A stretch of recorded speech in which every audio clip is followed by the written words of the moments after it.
Hi, my name's Phil. I like talking about politics, and with reports that Boris Johnson's government are clearly trying to make the Northern Ireland Protocol work, despite his public statements, I'd like to discuss what action is being taken and what the UK government and traders can realistically expect of the EU in helping in return. But first, if you'd like to be notified of daily news and politics, please subscribe to the channel and click the bell notification icon. So earlier today, I discussed in what was effectively the first part of this, the report which clearly shows that Boris Johnson, despite threatening to suspend the protocol, is actually directing officials to work extremely hard on solving the issues so that it can be implemented satisfactorily. Manufacturing Northern Ireland and Northern Ireland Retail Consortium have both said that the response from the UK government has been superb.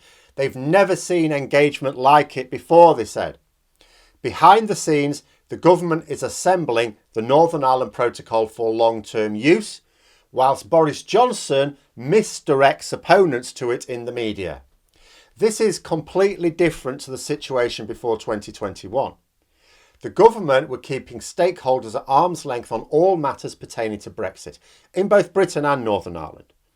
They were actively seeking to have no engagement with parts of our economy that could have added in considerable experience and expertise to better manage the situation. I remember talking endlessly last year about how when it came to coming up with the systems needed for haulage operators to negotiate the Brexit border, they weren't actually engaging with hauliers. They were not engaging with the haulage industry at all.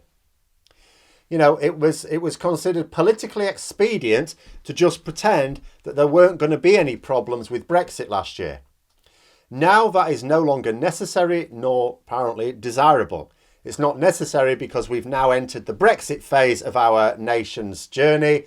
I suppose in later generations, this particular chapter in the history books will be entitled When the UK Self-Lobotomised. But it's also not desirable to just wish the problems away because these problems are now real. They're no longer political problems or no longer problems for the future. They're the problems right now. And only real solutions will deal with them. Now, Johnson may not be the sharpest, but he's not stupid. He understands reality and he will comply with it if it means having to face up to consequences if he doesn't. The list of initiatives that have been worked on include systems designed, for example, to prevent the misapplication of tariffs or the need for customs forms unnecessarily. Now, one interesting point that caught my attention, made by the Northern Ireland Retail Consortium, was that they would like to see the EU accept what they called an auditable and certified supply chain in order that the EU could accept a more pragmatic, risk-based approach to the protocol. Now, there's an awful lot of words in there that are very subjective, aren't they? I mean, auditable, generally not. Auditable basically means, look, EU, we're going to keep records of everything, so it should be fine. Certified, same sort of thing. But then there's that pragmatic, risk-based approach. Essentially, the problem is this. There are no checks or controls on goods passing from Northern Ireland to the Republic of Ireland. And that's not the problem, but that's the first step.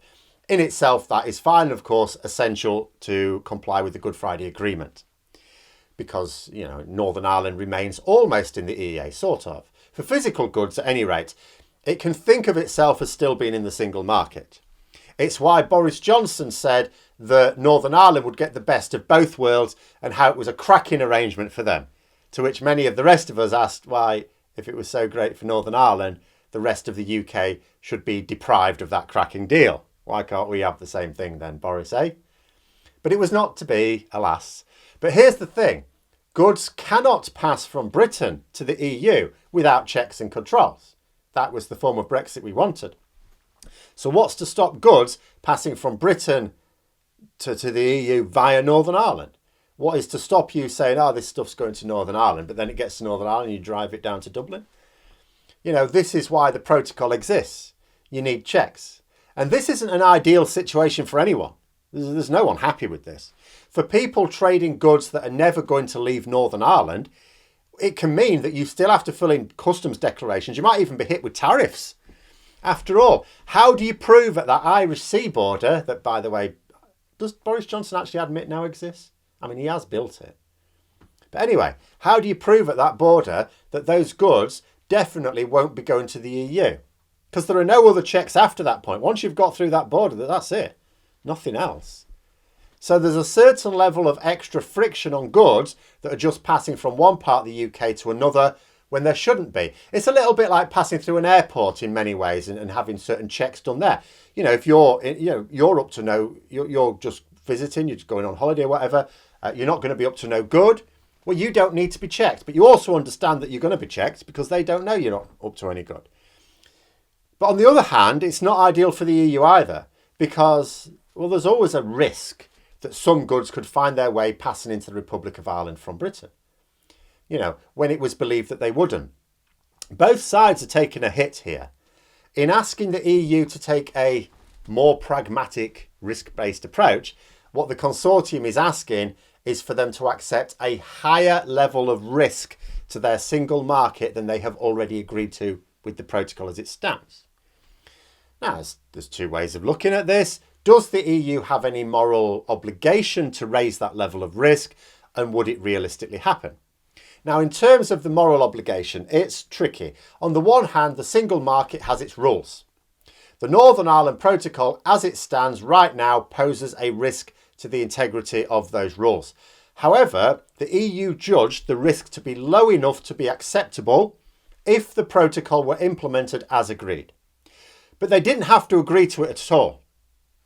They could have just said that the UK wanted to leave the single market, and so it should be up to us to come up with some arrangement to manage that. Theresa May's solution was to remain in the single market and customs union until that solution had been found.